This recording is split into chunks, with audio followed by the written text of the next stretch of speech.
Ibinasura po ng Supreme Court ang kahilingan na Temporary Restraining Order TRO ni Senador Bato de la Rosa laban po sa arrest warrant ng ICC kaugnay pa rin po ng drug war.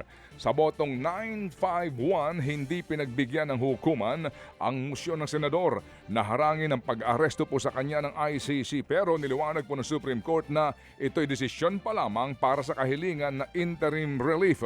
Hindi pa nila nare-resolba ang mga pangunahing issue na inilahad po ng kampo ni Bato.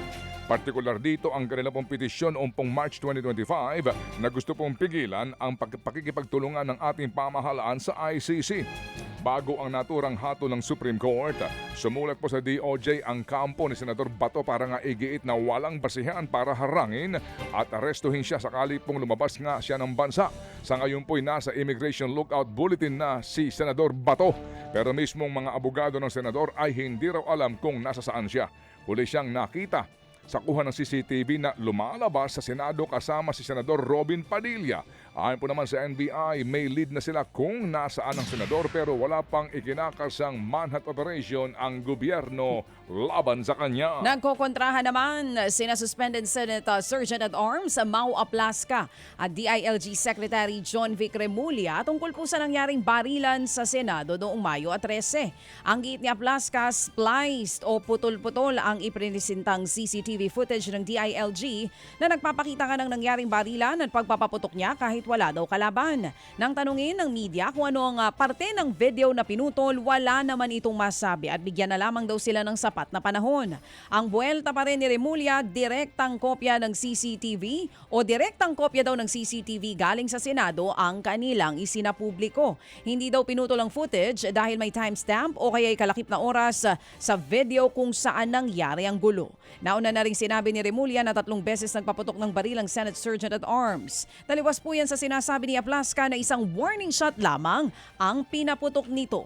Iginiid din ng kalihim na walang ebidensyang makapagsasabi na inatake ang Senado pero nanindigan si Aplaska na inatake sila. Bagay na kinontra rin mismo ng PNP-CIDG na nagsabing walang pag-atake dahil halos 40 bala na ang nakuha sa crime scene na puro galing sa usaha at 5 naman po ang galing sa NBI. Alas 6:32 ang ating tamang oras ngayon. Samantala po naman, sisimulan daw po ng Senado sa buwan ng Hulyo ang impeachment trial ni Vice President Sara Duterte ayon sa nakuhang informasyon ng News 5. Balak umanong isagawa ang paglilitis tuwing alas 2 ng hapon, Lunes hanggang Miyerkules lamang, habang ilalaan daw naman ang Huwebes para po sa mga mosyon. Mababago lamang yan ang naturang schedule po ng trial pagkatapos po ng SONA dahil ililipat na tuwing alas 3 ng hapon ang trial tuwing Martes hanggang Huwebes para po naman Lunes naman ang ilalaan po para sa sesyon. Kahapon po'y natanggap na ng tanggapan ni VP Sara ang sinasabing summons ng impeachment court. Laman nito ang mga articles of impeachment, mga annexes at ilang pang mga ebidensya at mga dokumento. Binigyan din po ng 10 araw ang bise para nga sagutin ang mga bintang na nakalatag sa articles of impeachment. Naharap naman po ngayon sa panibagong investigasyon sa COMELEC ang dating Senate President na si Cheese Escudero. Kaugnay po ito sa reklamong inihain ng abogadong si Jesus Falsis tungkol sa umano'y illegal campaign contributions na natanggap ni Escudero noong eleksyon.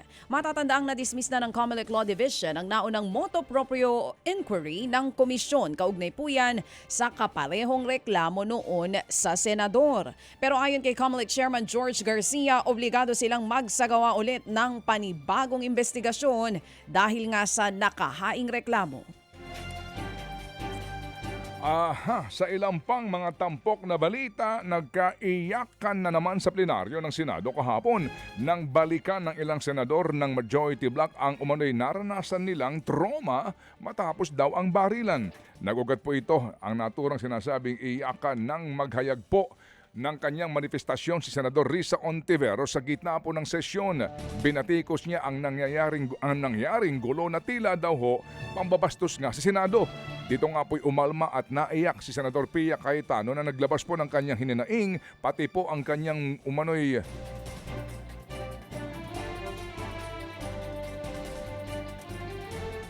pati daw po na ang sinasabing ang ilang pong mga miyembro ng minorya na hindi man lang daw po sila kinumusta pagkatapos ng barilan.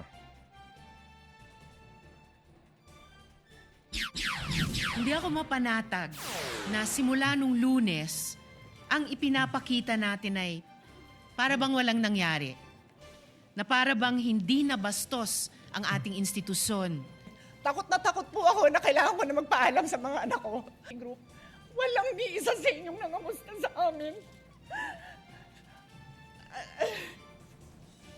Some of you I've known for 20 years, 10 years, and I didn't even hear any of you say, kamusta na kayo dyan? Napakasakit nun sa akin. Sobrang sakit.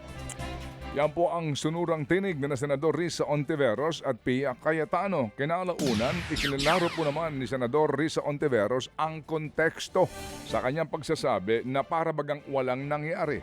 Ika niya, sinasabi niya yun na para bagang hindi na po napag-uusapan pa ng Senado kung ano ba ang dapat na gawin sa naturang pangyayari na naglagay nga sa alanganin sa buong institusyon na ang tawag ay Senado. Sa kabila po ng nangyari ay isang source po naman ng News 5 ang eksklusibo pong nagbahagi ng patunay na kinumusta ng minority senators ang mga taga-mayorya ng magkaputukan. Nakiusap na itong huwag nang isapubliko ang kanilang group chat. Pero po sa pinakita niyang mga chat, 4 na senador ng minorya ang nag-chat ng mensahe na stay safe sa mga senador na naiipit sa gulo. Diliwanag din po ni Senator Risa Ontiveros na hindi niya nga binabaliwala ang nararamdaman po ni Cayetano pero dapat daw pong tutukan din ang trabaho lalo pat nagkalamat na ang imahe ng Senado sa naturang pangyayari. Mga kapatid, patuloy po kayong tumutok sa 105.9 True FM para sa totoong balita, impormasyon, music and entertainment. Mag-subscribe sa aming YouTube channel at podcast at sundan nyo kami sa Facebook, Instagram, X at TikTok sa True Network PH. Bisitahin din po ang aming official website, truefm.ph.